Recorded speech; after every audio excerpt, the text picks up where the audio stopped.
ওম নমো ভগবতে বাসুদেবায়। জয় মা লক্ষ্মী। বন্ধুরা, আজ 15ই আগস্ট, 30শে শ্রাবণ, বৃহস্পতিবার। সকলকে জানাই আমাদের স্বাধীনতা দিবসের শুভেচ্ছা ও অভিনন্দন। বন্ধুরা, আজকের দিনেই সম্পন্ন হচ্ছে শ্রাবণ মাসের সর্বশেষ বৃহস্পতিবার। তাই অনেকেই হয়তো আজকের দিনে মা লক্ষ্মীর পূজা করছেন। এর পাশাপাশি ভগবান শ্রীকৃষ্ণের ঝুলন যাত্রা আজ রাত থেকেই সম্পন্ন হচ্ছে। তাই আজকের দিনটি একটি অত্যন্ত গুরুত্বপূর্ণ দিন। বন্ধুরা, আজ যদি সম্ভব হয় অবশ্যই মা লক্ষ্মীর পূজা করুন। যদি পূজা করতে নাও পারেন তাহলে শ্রাবণের এই শেষ বৃহস্পতিবার দিন অন্তত মা লক্ষ্মীর উদ্দেশ্যে একটি ঘিয়ের প্রদীপ প্রজ্বলন করে আজকের এই শ্রাবণের মা লক্ষ্মীর ব্রত কথাটি একবার হলেও শ্রবণ করুন। আশা করি এই ব্রত কথাটি শ্রবণ করে আপনাদের ভালো লাগবে। শুরু করছি শ্রাবণ মাসের মা লক্ষ্মীর ব্রত কথা। ওম বিশ্বরূপস্য ভার্যাস্যি পদ্মে পদ্মালয়ে শুভে সর্বতোপাহি মাং দেবী মহালক্ষ্মী নমস্তুতে। ওম শ্রী লক্ষ্মীদেব্যায় নমঃ। ওম শ্রী লক্ষ্মীদেব্যায় নমঃ। ওম শ্রী লক্ষ্মীদেব্যায় নমঃ। জয় মা লক্ষ্মী। রম্ভাবতীর পালা। অজয়ের ধারে ঘর, জগদত্ত নাম, পত্নী নাম রম্ভাবতী ছিল তার ধাম। তিলেক না ছাড়ি তারে জগদত্ত রহে, চাকর চাকরি সম মুখপানে চাহে। এই রূপে কতকাল গত হয়ে যায়, বাণিজ্য তরতে জগদত্ত মন যায়। রম্ভাপতি চাহি বলে, ওগো মোর নারী, দুহুজনে চলো যাই সাজাইয়া তরি। এ তো শুনি রম্ভা বলে নিজ প্রাণনাথে, কোথাও না শুনি প্রভু নারী গেছে সাথে। আমার অভাবে যদি থাকিতে না পারো, চম্পকের মালা গাঁথি দেই তবে ধরো। যদি এই মালা গলে থাকে হইয়া উজ্জ্বল, জানিবে তোমার নারী আছে নিরিমল। এ তো বলি রম্ভা মাঙ্গলিল সপ্তডিঙায়, সপ্তডিঙা লয়ে সাধু বাণিজ্যেতে যায়। ডিঙায় বসিয়া সাধু যায় ধীরে ধীরে, বীরসিংহ রাজঘাটে নোঙর যে করে। মালিনীর সাথে সাধু রাজ্যসভা যায়, মহারাজে ভেট দিলা মনোমতো তাই। সাধু বলে দেখে রাজা চম্পকের হার, মালিনীর প্রতি চাহি কহিছে অপার। চম্পকের গাঁথিমালা সদা করে দিলে, মোর রাজ্যে থাকি তুমি মোরে ভণ্ডাইলে। এ তো শুনি সে মালিনী বলয়ে বচন, তব রাজ্যে কোথা চাপা কহত রাজন। তাহা শুনি জগদত্ত বলিলা বচন, মন্ত্রপুত মালা পত্নী করিছে অর্পণ। বলিয়াছে মোর পত্নী শুনো গুণমণি, যেদিন এ মালা শুকাবে হব দ্বিচারিণী। এ তো শুনি মহারাজ স্তব্ধ হয়ে রয়, কেমন সে সতী তারে দেখিব নিশ্চয়। রাজাজ্ঞা পেয়ে কোটাল ছেড়ে দিল তরি, মালিনীর গৃহপাশে সাধুর যে পুরী। মালিনীরে দিল কোটাল নানা রত্ন ধন, রম্ভাসনে মিলনের সেই তো কারণ।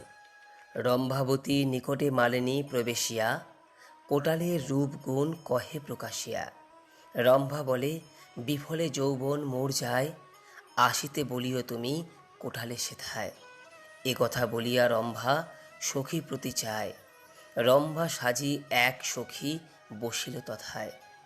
কিছু পরে কোটাল সে রম্ভা পাশে গেল, সখী সঙ্গে রঙ্গরস করিতে লাগিল। সেই কালে খটখট শব্দ যে গো হয়, ভয় পেয়ে কোটালিয়া অমনি পালায়। স্বরাজ্যে আসি কোটাল রাজা কাছে যায়, পূর্বাপর সব কথা রাজারে সে জানায়। সব শুনি রাজা গেলা সাধুর মহলে, উজ্জ্বল চম্পক মালা জগদত্ত গলে। মনেতে বুঝিলা রাজা কোটাল চাতুরী, সখী সঙ্গে রসরঙ্গে এলো দণ্ডাচারী। মনেতে বিচারে রাজা ছাড়িলেন তরি, কতদিন পরে রাজা গেল মালি বাড়ি। রাজা বলে রম্ভা শোনে মিলাও মালিনী, জীবনের আলো সেজে ভুবন মোহিনী। রম্ভা কয় ওগো মালিনী, কহি শুনো আমি, রাজারে লইয়া এসো মধ্যরাত্রে তুমি। মধ্যরাত্রে রাজা গিয়া পালঙ্কে বসিল, সেই কালে রম্ভা যে রন্ধন আরম্ভিল। রন্ধন করিয়া রম্ভা আহারে বসিলা, হেরি তাহা মহারাজ পাতেতে বসিলা। এই রূপে ভোজন করিলা দুজন, ভোজন অন্তে মহারাজ কইলা আচমন। রাজা বলে এসো কাছে ওগো প্রাণেশ্বরী, রম্ভা বলে শুনো রাজা নিবেদন করি। পুত্র সম অন্ন খেলে তুমি মোর পাতে, কেমনে বসিতে মোরে বলো গিয়া সাথে। হেনবাক্যে শুনি রাজা জুড়ি দুই হাত, মা বলিয়া চরণতে করে প্রণিপাত। লোক পাঠাইয়া রাজা সাধুরে যে আনে, রম্ভা শনে মিলন করালো সেইক্ষণে। লক্ষ্মীর কৃপায় রম্ভা নিজ পুতি পায়, হরি হরি বল সভে পালা হইল সায়। শ্রাবণ মাসে লক্ষ্মী দেবী যেজন পুজোয়, লক্ষ্মীর কৃপায় তার দুঃখ নাহি রয়। ভক্তি ভরে সবে মিলি লক্ষ্মীরে পুজিবে, পূজা অন্তে ব্রত কথা অবশ্য শুনিবে। গুরুবারে সন্ধ্যাকালে লয়ে বধূগণে, করিবে লক্ষ্মীর ব্রত হয়ে এক মনে। জলপুণ্য ঘটে দেবে সিন্দুরের ফোঁটা, আমের পল্লব তাহে দিবে এক ঘোঁটা। আসন সাজায় তাহে দিবে গুয়া পান, সিন্দুর গুলিয়া দেবে ব্রতের বিধান। ধূপ দীপ জ্বালাইয়া রাখিবে দ্বারেতে, শুনিতে বসিবে কথা দুর্বা লয়ে হাতে। মনে মনে লক্ষ্মী মূর্তি করিয়া চিন্তন, এক মনে ব্রত কথা করিবে শ্রবণ। কথা শেষে উলু দিয়া প্রণাম করিবে, ভক্তি ভরে এও গণে সিন্দুর পরাবে। যেই নারী পূজা করে প্রতি গুরুবারে, হইবে বিশুদ্ধ মনা লক্ষ্মী দেবীর বরে। যেই গৃহে ব্রত কথা হয় 12 মাস, সর্বদা তাহার গৃহে করি বসবাস। তার গৃহে থাকি আমি হইয়া অচলা, পূর্ণ করি মনোবাঞ্ছা আমি যে কমলা। যেই নারী এই ব্রত করে এক মনে, লক্ষ্মীর কৃপায় তার বাড়ে ধনে জনে। পুত্রহীন পায় পুত্র নির্ধনের ধন, ইহলোকে সুখ অন্তে বৈকুণ্ঠ গমন। লক্ষ্মী ব্রত কথা যেন বড়ই মধুর, এই ব্রতের ফলে সব দুঃখ হয় দূর। যেবা পড়ে যেবা শুনে যেবা রাখে ঘরে, লক্ষ্মীর বরতে তার মনোবাঞ্ছা পুরে।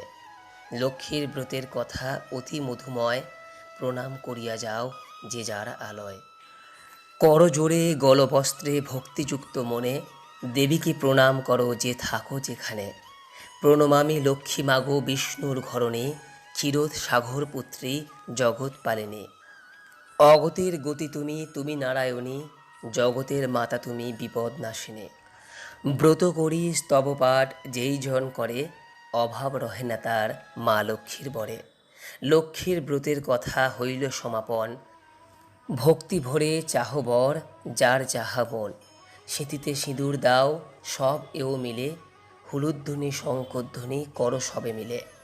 ভকত বাৎসল্যা দেবী সত্য স্বরূপিণী, হরিপ্রিয়া মহালক্ষ্মী ভুভার হারিণী। চঞ্চলা কমলা মাগো ত্রিলোক তারিণী, চরণে প্রণমী মাগো মাধব রঞ্জিনী। ভাবের আরাধ্যা তুমি দারিদ্র নাশিনী, কৃপা করো কৃপাময়ী ত্রিতাপ চালিনী। ওম শ্রী লক্ষ্মীদেব্যায় নমা, ওম শ্রী লক্ষ্মীদেব্যায় নমা, ওম শ্রী লক্ষ্মীদেব্যায় নমা। জয় মা লক্ষ্মী। আশা করি দর্শক বন্ধুরা এই ব্রত কথাটি শ্রবণ করে আপনাদের ভালো লেগেছে। ভালো লাগলে লাইক করবেন, পারলে শেয়ার করবেন এবং আজকের দিনে পারলে অবশ্যই মা লক্ষ্মীর পূজা করুন এবং তার উদ্দেশ্যে একটি ঘিয়ের প্রদীপ প্রজ্বলন করুন। সকলেই ভালো থাকুন, সুস্থ থাকুন এই কামনা করে আজকের মতো ভিডিওটি এখানে শেষ করলাম। নমস্কার, ধন্যবাদ। ঈশ্বর আপনার মঙ্গল করুক। জয় মা লক্ষ্মী।